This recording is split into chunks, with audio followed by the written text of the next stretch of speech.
Así que en la medida que busquemos a Dios, también se fortalecen las fuerzas físicas para seguir adelante. Todas estas noches estamos hablando de un día o de una semana previo al sacrificio del Señor Jesús. Anoche estudiamos un tema muy interesante y hoy día, qué bueno que vinieron, porque hoy día vamos a hablar acerca, muchas gracias, acerca de un día antes del sacrificio de Jesús, un día antes.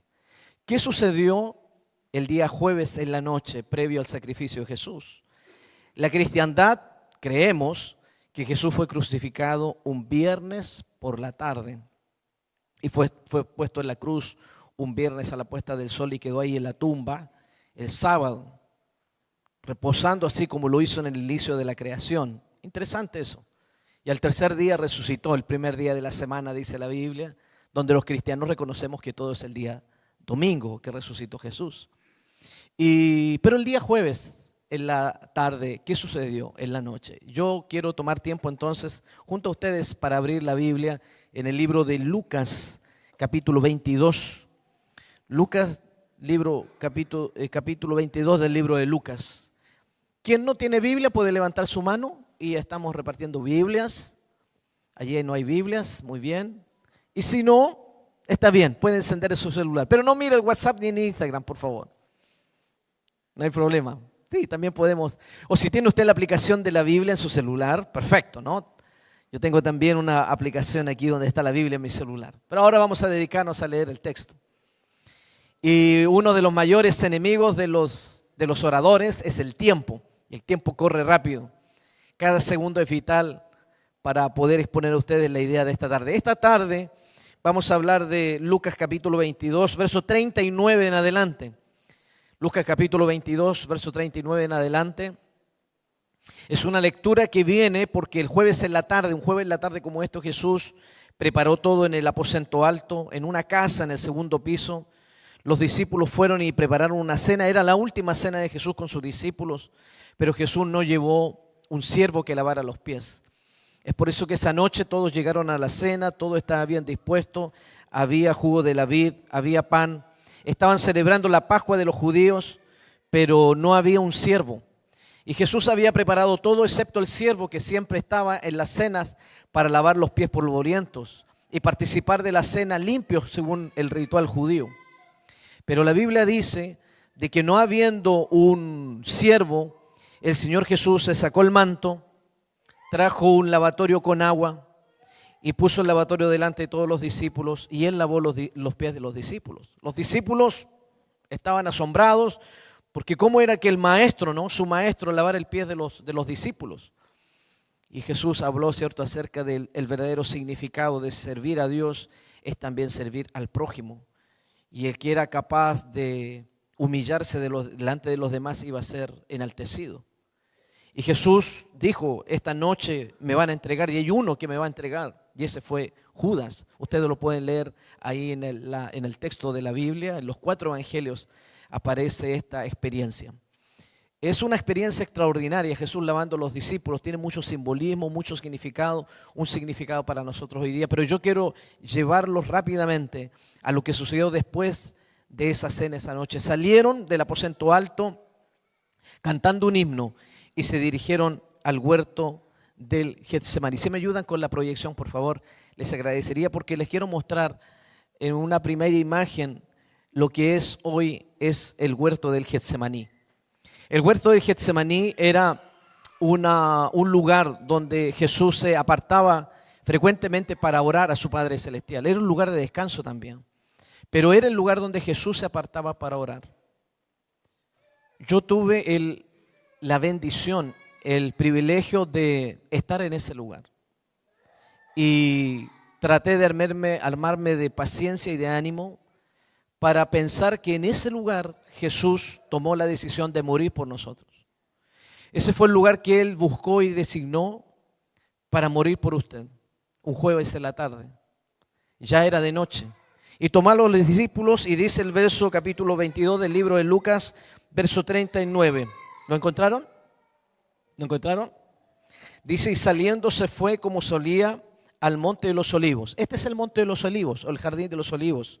o el huerto del Getsemaní. La palabra Getsemaní viene del hebreo que significa apretar las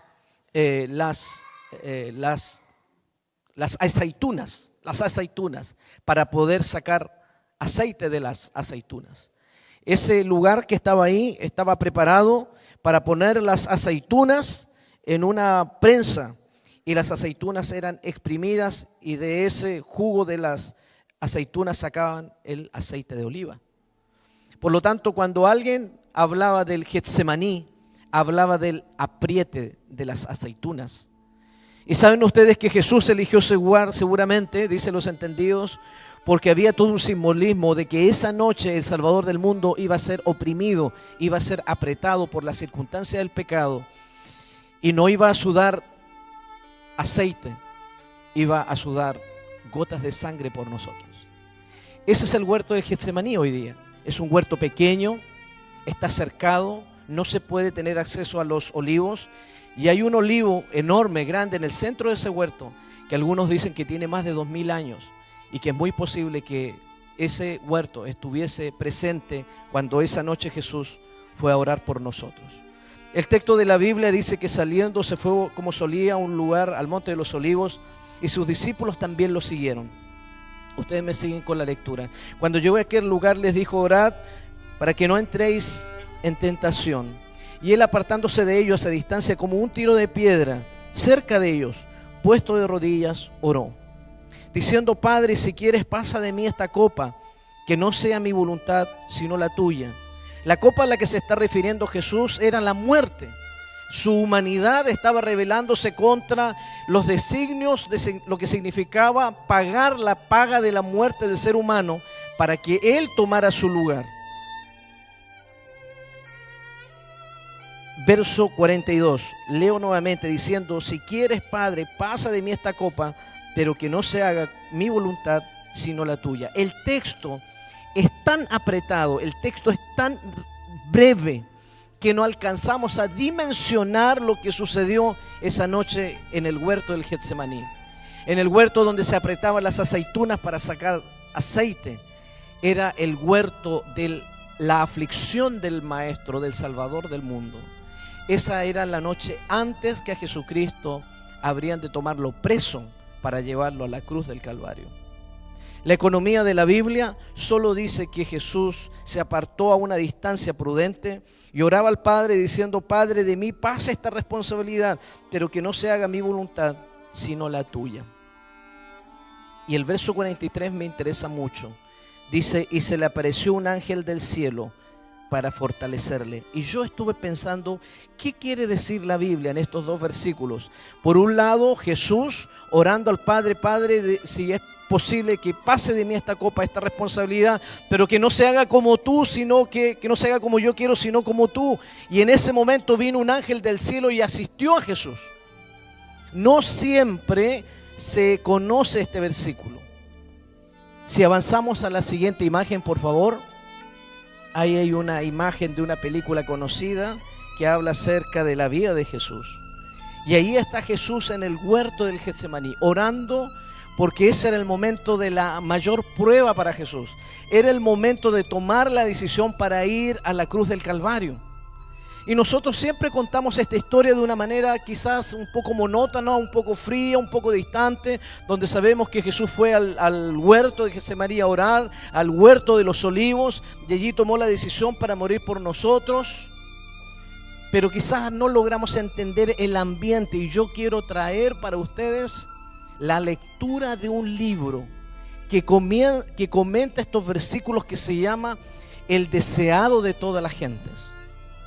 Yo lo leí varias veces esta tarde y pensé yo, no tengo la capacidad de poder contar todo lo que ahí se dice, porque es un extracto de los versos 42 y 43 de Lucas capítulo 22. Y entonces yo se los traigo para que ustedes lo puedan disfrutar conmigo. Avanzamos. Hablando de estos versículos, este libro inspirado comenta de la siguiente manera: Jesús había estado conversando fervientemente con sus discípulos e instruyéndolos. Pero al acercarse al Getsemaní, fue sumiéndose se fue sumiendo en un extraño silencio.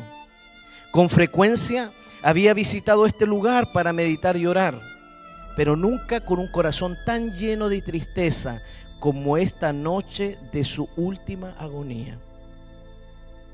Toda su vida en la tierra había andado en la presencia de Dios. Avancemos, por favor. Jesús había estado conversando fervientemente con sus discípulos e instruyéndolos, pero al acercarse a Getsemaní se fue sumiendo en un extraño silencio. Pero ahora le parecía estar excluido de la luz de la presencia sostenedora de Dios. Ahora se contaba con los transgresores. Debía llevar la culpabilidad de la humanidad caída. Sobre el que no conoció pecado, debía ponerse la iniquidad de todos nosotros. Tan terrible le parece el pecado, tan grande el peso de la culpabilidad que debe llevar, que está tentado a temer que quedará privado para siempre del amor de su Padre. Sintiendo cuán terrible es la ira de Dios contra la transgresión, exclama: mi alma está muy triste hasta la muerte. Al acercarse al huerto, los discípulos notaron el cambio de ánimo de su maestro. Nunca antes se habían visto tan completamente triste y callado. Mientras avanzaba, esta extraña tristeza se iba ahondando, pero no se atrevían a interrogarle acerca de su causa. Su cuerpo se tambaleaba como si estuviese por caer. Al llegar al huerto, los discípulos buscaron ansiosamente el lugar donde salía a retraerse para que su maestro pudiese descansar. Cada paso le costaba un penoso esfuerzo. Dejaba oír gemidos como si le agobiase una terrible carga. 2 veces lo sostuvieron sus compañeros, pues sin ellos habría caído al suelo. Ahora el tentador, hablando del enemigo de Dios, había acudido a su última y terrible lucha. Mientras Jesús estaba en el huerto del Getsemaní, también vino el enemigo del Señor. Eso está diciendo la lectura. Ahora el tentador había acudido a su última y terrible lucha, para la cual se había estado preparando durante los 3 años del ministerio de Cristo. Pero para él, todo estaba en juego. Si fracasaba aquí, el enemigo perdía su esperanza de dominio. Los reinos del mundo llegarían a ser finalmente de Cristo, y el enemigo sería derribado y desechado. Pero si podía vencer a Cristo, la tierra llegaría a ser el reino de Satanás, y la familia humana estaría para siempre en su poder. Frente a las consecuencias posibles del conflicto, embargaba el alma de Cristo el temor de quedar separada de Dios. Satanás le decía que si se hacía garante del mundo pecaminoso, la separación sería eterna. Quedaría identificado con el reino de Satanás y nunca más sería uno con Dios. Miremosle contemplando el precio que ha de pagar por el alma humana. En su agonía se aferraba al suelo frío como para evitar ser alejado más de Dios. El frío del rocío de la noche cae sobre el cuerpo postrado de Jesús, pero él no le presta atención. De sus labios pálidos, los labios de Jesús, brota el amargo clamor: Padre mío, si es posible, pase de mí este vaso. Pero aún entonces añada: pero no como yo quiero, sino como tú. Cuán sombría parecía la malignidad del pecado. Era terrible la tentación de dejar a la familia humana soportar las consecuencias de su propia culpabilidad, mientras él permaneciese inocente delante de Dios. Si tan solo pudiese saber que sus discípulos comprendían y apreciaban esto, se sentiría fortalecido. El Hijo de Dios volvió a quedar presa de agonía sobrehumana y tambaleándose volvió agotado al lugar de su primera lucha. Su sufrimiento era aún mayor que antes. Al apoderarse de él la agonía de su alma, fue su sudor como grandes gotas de sangre que caían hasta la tierra. Los cipreses y las palmeras eran los testigos silenciosos de su agonía. De su follaje caía un pesado rocío sobre el cuerpo postrado de Jesús, como si la naturaleza llorase sobre el autor que luchaba a solas con las potestades de las tinieblas. Ahora era como un junco azotado y doblegado por la tempestad airada. Se había acercado a la consumación de su obra como vencedor, habiendo ganado a cada paso la victoria sobre las potestades de las tinieblas, como ya glorificado había aseverado su unidad con Dios.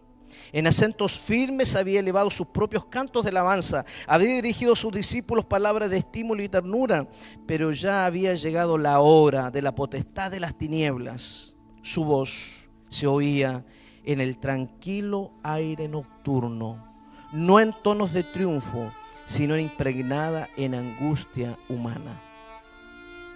Estas palabras del Salvador, de Jesús, llegaban a oídos de los somnolientos discípulos. Padre, si no puede ser este vaso pasar de mí sin que yo lo beba, hágase tu voluntad. Oraba no ahora por sus discípulos, oraba para que su fe, la de Jesús, no faltase, sino por su propia alma tentada y agonizante. Había llegado el momento pavoroso, el momento que había de decidir el destino del mundo. Miren ustedes, eso sucedió un jueves en la noche. Jesús en el Getsemaní. La suerte de la humanidad, como dice, ayúdenme, pendía de un hilo. Cristo podía aún ahora negarse a beber la copa destinada para el hombre culpable. Todavía no era demasiado tarde. Podía enjugar el sangriento sudor de su frente y dejar que el hombre pereciese en su iniquidad. Las potestades del bien y del mal esperaban para ver qué respuesta recibiría la oración 3 veces repetida por Cristo. Los ángeles habían anhelado llevar alivio al doliente, al divino doliente, pero esto no podía ser. Ninguna vía de escape había para el Hijo de Dios. Y noten lo que dice ahora. En esta terrible crisis, cuando todo estaba en juego, imaginen a Jesús ahí orando en el huerto de Getsemaní solo, los discípulos durmiendo, orando a su Padre Celestial, sintiendo la carga del pecado de la humanidad. Cuando todo estaba en juego, cuando la copa misericordiosa temblaba en la mano del doliente Jesús, los cielos se abrieron. Miren qué interesante.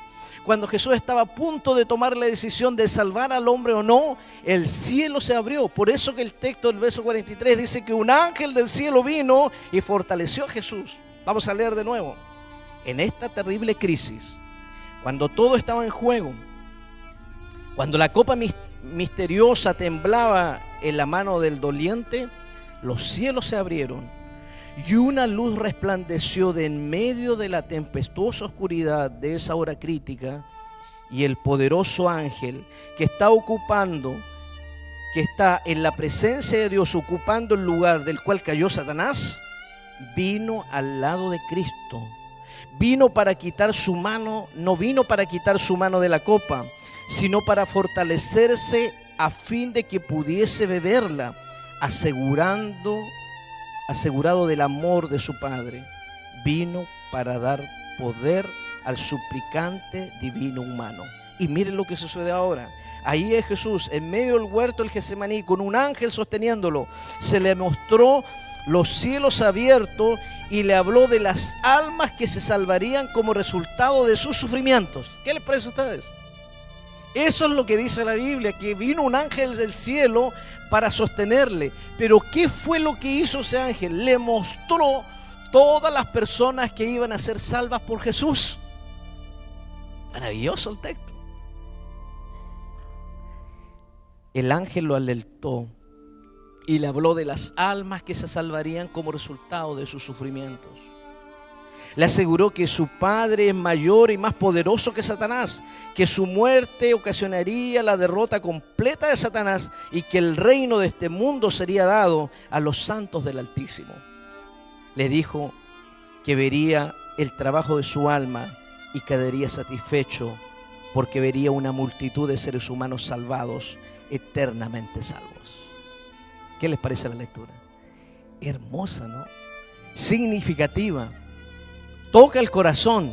Yo esta tarde leí una y otra vez estas citas y golpeaban, ¿cierto?, mi corazón al pensar cómo Cristo ese jueves en la noche se entregó por nosotros.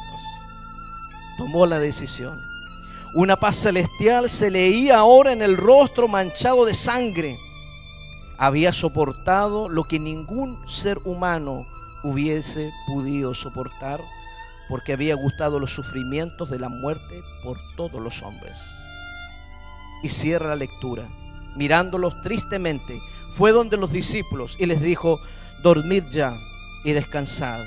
He aquí ha llegado la hora y el Hijo del Hombre es entregado en manos de pecadores. Aún mientras decía estas palabras, oía los pasos de la turba que le buscaba y añadió: levantaos, vamos, he aquí ha llegado el que me ha entregado. ¿Qué les pareció la lectura? Impresionante, ¿verdad? ¿Qué fue lo que sucedió un jueves de noche? Algo muy simple. Vamos a la siguiente imagen. En el huerto del Getsemaní, y con esto cierro, Jesús tomó la decisión de salvarlo a usted. Y en la historia, a través del poder del ángel, Él pudo ver a todas las personas que habrían de decidir por Jesús, amar a Dios, que su sacrificio no iba a ser en vano, que muchas personas a través de las edades iban a aceptar el sacrificio de Jesús. La pregunta es, un jueves en la noche como el día de hoy, ¿usted quedará indiferente al amor de Jesús? Esa noche Jesús tomó la decisión de morir en la cruz del Calvario por usted y por mí. ¿Qué decisión va a tomar hoy día? ¿Continuará caminando en esta vida mirando de lejos a Dios? ¿O será capaz de contemplar al Salvador en el huerto del Getsemaní, tomando la decisión de entregar su vida por usted? Ese jueves en la noche, Jesús tomó la decisión de morir por usted y morir por mí. Y gracias a Dios, vamos a inclinar la cabeza y vamos a orar. Padre nuestro que moras en el cielo, muchas gracias, Señor, por el día que nos ha regalado y por el privilegio de terminar este día en tu casa, estudiando tu palabra, repasando el hermoso momento glorioso cuando tú en esta tierra, un jueves en la noche, tomaste la decisión de morir por nosotros. Un ángel del cielo bajó y te asistió en medio de esa lucha que gobernaba tu corazón, tomar la decisión de avanzar o no avanzar a la cruz. Pero ese ángel le mostró todos los que habrían de ser salvos. Y muchas gracias, Señor, porque tu sacrificio no fue en vano. Aquí hay personas sinceras aquí adelante. Yo sé que ahí en la banca hay una persona que no tuvo el valor de ponerse en pie, pero es sincero también. Y en la quietud de esta noche, en la tranquilidad de su mente y su corazón, también te está aceptando como Salvador de sus vidas. Ayúdanos a tomarnos de tu mano, a conocerte más, a caminar contigo cada día hasta el día cuando tú nos vengas a buscar. Querido Señor, te aceptamos como el Salvador de nuestras vidas. Perdona nuestras ofensas y ayúdanos a caminar junto a ti. Llévanos a casa con tu bendición, pues lo pedimos en el nombre de Jesús. Amén.